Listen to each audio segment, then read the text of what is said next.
Dan apa yang diturunkan kepada dua orang malaikat di negeri Babil, yaitu Harut dan Marut. Al-Quran Surat Al-Baqarah ayat ke-102. Di dalam ayat tersebut, Allah Subhanahu wa Ta'ala menyebutkan dua nama, yaitu Harut dan selanjutnya Marut. Dua nama ini cukup kontroversial kisahnya di antara para sejarawan dan ulama-ulama terdahulu, karena terdapat benang kusut yang membuat tidak sedikit orang yang tersesat dalam memahami kisahnya. Di sini kita akan menjabarkan secara detail mengenai fakta dan mitos yang berhubungan tentang Harut dan Marut. Harut dan Marut adalah nama dari dua malaikat yang diturunkan Allah Subhanahu wa Ta'ala ke negeri Babil atau Babilonia. Babilonia sekarang telah menjadi sebuah negara yang bernama Irak. Reruntuhan kota kuno Babilonia terletak dekat dengan kota Hilla, sekitar 85 km di sebelah selatan Baghdad, ibu kota Irak. Nah, jadi ceritanya, dahulu di atas langit sana, para malaikat seringkali menyaksikan manusia melakukan perbuatan yang dilarang oleh Allah Subhanahu wa Ta'ala. Manusia di atas bumi seringkali berperilaku buruk. Banyak manusia yang dengan sengaja melakukan maksiat, dan bahkan tidak sedikit juga dari mereka yang menduakan Allah Subhanahu wa Ta'ala dengan cara menyembah patung-patung berhala. Malaikat pun resah melihat perilaku manusia seperti itu. Akhirnya, para malaikat pun mengadukan hal tersebut kepada Allah Subhanahu wa Ta'ala. Mereka berkata, "Ya Rob, Engkau telah menciptakan bumi ini sebagai tempat untuk beribadah kepadamu. Tapi manusia-manusia itu telah berbuat maksiat, kafir, membunuh, memakan harta haram, mencuri, berzina, dan meminum khamar." Kemudian Allah Subhanahu wa Ta'ala menjawab, "Itu semua karena manusia diberikan yang namanya nafsu. Jika kalian menempati posisi mereka, niscaya kalian juga akan melakukan apa yang seperti manusia-manusia itu lakukan." Karena ada dua hal yang diciptakan oleh Allah Subhanahu wa Ta'ala, yaitu akal dan nafsu. Malaikat diciptakan Allah Subhanahu wa Ta'ala hanya diberikan akal. Karena itu, malaikat selalu patuh dengan apa yang sudah ditetapkan Allah Subhanahu wa Ta'ala. Kemudian hewan diciptakan hanya diberikan nafsu. Karena itu hewan tidak memiliki adab. Sementara manusia diciptakan memiliki keduanya, yaitu akal dan nafsu. Makanya dikatakan manusia adalah makhluk yang sempurna.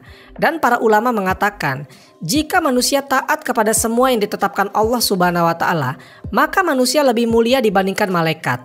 Namun jika manusia jauh dari ketetapan Allah Subhanahu wa Ta'ala dan berlaku maksiat, maka manusia derajatnya lebih hina daripada hewan. Lanjut ke cerita. Akhirnya dicarilah dua malaikat yang paling soleh di antara semua malaikat. Maka diputuskanlah dua malaikat yang bernama Harut dan Marut untuk menjalankan tantangan ini. Kedua malaikat tersebut kemudian diberikan nafsu seperti halnya manusia. Kemudian mereka pun diturunkan ke bumi dalam bentuk manusia yang utuh. Dan mereka pun diperintahkan hal yang sama seperti manusia, yaitu untuk beribadah kepada Allah Subhanahu wa Ta'ala dan tidak mempersekutukannya dengan sesuatu apapun. Mereka juga diberikan larangan untuk tidak boleh membunuh manusia, memakan harta haram, mencuri, berzina, dan meminum khamar. Selama beberapa tahun, keduanya hidup dan tinggal di antara manusia dengan benar. Mereka selalu beribadah dan jauh dari maksiat. Hingga pada suatu hari, datanglah kepada mereka seorang wanita yang paling cantik di negeri itu. Harut dan Marut pun terkesima melihat kecantikan dan kemolekan tubuh si wanita. Kemudian wanita itu mengatakan kepada mereka berdua, "Jika kalian ingin berzina denganku, bacalah mantra-mantra sihir ini." Keduanya pun langsung berkata, "Tidak, kami tidak berani menduakan Allah Subhanahu wa Ta'ala. Ini sesuatu yang paling dibenci oleh Tuhan kami." Akhirnya si wanita cantik itu pun pergi tanpa dia berhasil menggoda Harut dan Marut. Keesokan harinya si wanita cantik kembali lagi mendatangi Harut dan Marut. Lalu wanita itu mengatakan, "Jika kalian ingin berzina denganku, kalian harus membunuh seseorang." Lalu Harut dan Marut mengatakan, "Mustahil kami melakukan itu. Membunuh itu dosanya sangat besar." Singkat cerita, di hari ketiga, si wanita itu datang lagi dan coba menggoda mereka. Wanita itu mengatakan, "Jika kalian ingin berzina denganku, kalian harus minum khamar ini."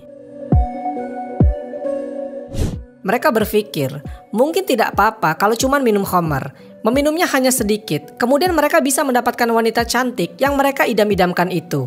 Lagi pula, setelah mereka meminum khamar dan memuaskan nafsunya, mereka pun bisa bertobat dan meminta ampun kepada Allah Subhanahu wa Ta'ala. Lalu keduanya pun meminumnya, sedikit demi sedikit, hingga khamar itu habis dan membuat keduanya jadi mabuk berat. Dalam keadaan mabuk itu, keduanya pun menyetubuhi wanita cantik tersebut, kemudian mengucapkan mantra-mantra syirik, dan terakhir, mereka membunuh wanita itu karena takut si wanita nantinya akan menyebarkan perzinahan itu ke masyarakat. Pada saat itu, para malaikat di langit menyaksikan kedua rekannya yang baru saja melakukan 3 maksiat sekaligus disebabkan satu maksiat yaitu meminum khamar.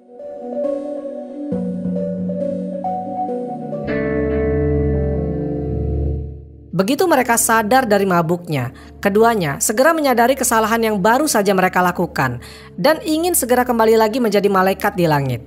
Tapi pada saat itu mereka tidak bisa kembali lagi ke langit, dikarenakan ada sebuah tabir atau penghalang yang membuat mereka tidak bisa naik ke langit. Nah, setelah kesalahan yang telah mereka lakukan itu, lalu dikatakan kepada mereka berdua, "Sekarang pilihlah untuk kalian berdua, kalian mau diazab di dunia atau lebih memilih azab di akhirat?" Keduanya kompak memilih azab di dunia, karena azab di dunia bisa berakhir, sementara azab di akhirat akan berlangsung selamanya. Akhirnya mereka berdua pun diazab dengan cara digantung dengan kepala yang menghadap ke bawah. Dan konon, hingga hari ini mereka masih tergantung dalam posisi yang sama di negeri Babilonia. Dan menurut beberapa kisah, pernah ada seseorang wanita tua dari wilayah sekitar negeri Babil yang melaporkan kepada Nabi Muhammad SAW bahwa dia telah melihat 2 malaikat yang sedang tergantung di dalam sumur tua yang terletak di daerah gurun pasir di negeri Babilonia.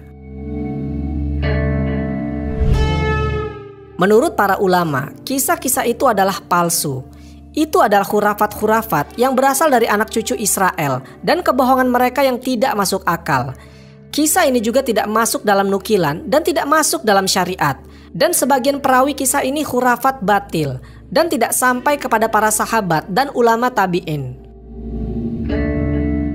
Imam Al-Qadiyat dalam kitab Asy-Syifa mengatakan, apa yang telah disebutkan oleh para perawi dan dinukilkan oleh para ahli tafsir tentang kisah Harut dan Marut tidak memiliki arti apa-apa dan tidak benar kalau itu berasal dari sabda Rasulullah SAW, serta bukan sesuatu yang diambil dari qiyas. Kemudian jika ditinjau dari segi akal, kisah ini betul-betul aneh dan tidak masuk akal karena para malaikat suci dan bersih dari dosa-dosa. Para malaikat tidak pernah mengingkari apa yang telah diperintahkan oleh Allah Subhanahu wa Ta'ala. Lalu jika kisah yang beredar luas itu adalah kebohongan, maka bagaimanakah kisah yang benar? Kisah Harut dan Marut memang memiliki banyak versinya. Salah satu yang terkenal yaitu keduanya merupakan malaikat yang diutus oleh Allah Subhanahu wa Ta'ala turun ke kota Babil. Saat itu warga di sana diliputi kegelisahan sekaligus kesyirikan akibat tersebarnya sihir. Kala itu kota yang dipimpin oleh Raja Nebukadnezar berantakan. Sihir yang menyebar bahkan menimbulkan penyakit serta perceraian suami dan istri. Penyebaran sihir ini berawal saat Raja Nebukadnezar menahan orang-orang Yahudi setelah menyerang Palestina. Ketika sampai di Babil, para tawanan itu mulai memainkan sihir. Mereka lalu membuat warga Babil takut dengan membuat lingkaran besar sebagai lingkaran sihir. Lalu diutuslah Harut dan Marut untuk mengajarkan sihir kepada warga Babil. Hanya saja bukan untuk berbuat jahat, melainkan hanya untuk menjelaskan hakikat sihir. Mereka mendatangi warga Babilonia dan menjalankan tugas mereka. Mereka juga mengingatkan masyarakat di sana agar tidak berbuat syirik dan mendurhakai Allah Subhanahu wa Ta'ala. Keduanya berkata, "Sesungguhnya kami hanya cobaan bagi kamu semua, maka sebab itu janganlah kamu kafir." Keduanya turut mengajarkan warga Babil cara menghilangkan lingkaran besar sihir buatan Yahudi. Setelah tugas selesai, Harut dan Marut kembali ke langit. Tetapi warga Babil malah tidak mengikuti peringatan para malaikat tersebut. Warga justru merusak dengan ilmu sihir yang diajarkan, sampai akhirnya kota Babil semakin berantakan. Dari kisah tersebut dapat dipahami bahwa tujuan utama mereka turun ke dunia adalah memperlihatkan hakikat sihir kepada warga Babilonia agar mereka tidak diperdaya oleh setan dengan segala tipu muslihat sihir. Namun pada akhirnya, ajaran keduanya diselewengkan dan peringatan mereka tidak dihiraukan yang berakibat pada kekacauan. Diriwayatkan dari Ali bin Abi Thalib yang mengatakan bahwa kedua malaikat itu mengajarkan kepada manusia tentang peringatan terhadap sihir, bukan mengajarkan untuk mengajak mereka melakukan sihir. Az-Zajjaj mengatakan bahwa perkataan itu adalah juga pendapat kebanyakan ahli bahasa. Artinya bahwa pengajaran kedua malaikat itu kepada manusia adalah berupa larangan. Keduanya mengatakan kepada mereka, janganlah kalian melakukan sihir dan janganlah kalian diperdaya dengannya sehingga kalian memisahkan seorang suami dari istrinya, dan apa yang diturunkan kepada mereka berdua adalah berupa larangan. Al-Hafiz bin Katsir berkata, kisah Harut dan Marut ini diriwayatkan dari beberapa tabi'in seperti Mujahid, Suddi, Hasan al-Basri, Qatadah, Abul Aliyah, Zuhri, Rabi bin Anas, Muqatil bin Hayyan, dan lain-lain. Dan dibawakan oleh banyak penulis tafsir dari kalangan terdahulu dan belakangan. Kesimpulan detail dari kisah Harut dan Marut ini kembali kepada kisah Israiliyat.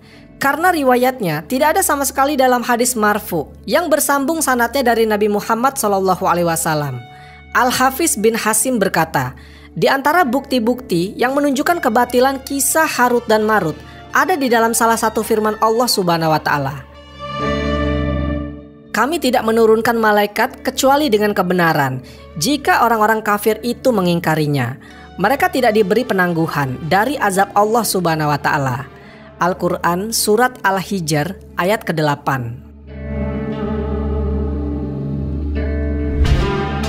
Wallahu a'lam bishawab. Semoga kisah ini bermanfaat. Lebih dan kurangnya mohon dimaafkan. Yang benar datangnya dari Allah Subhanahu wa Ta'ala. Khilaf atau keliru itu datangnya dari saya pribadi sebagai manusia biasa. Sampai ketemu di kisah-kisah seru yang penuh makna selanjutnya. Saya akhiri. Wassalamualaikum warahmatullahi wabarakatuh.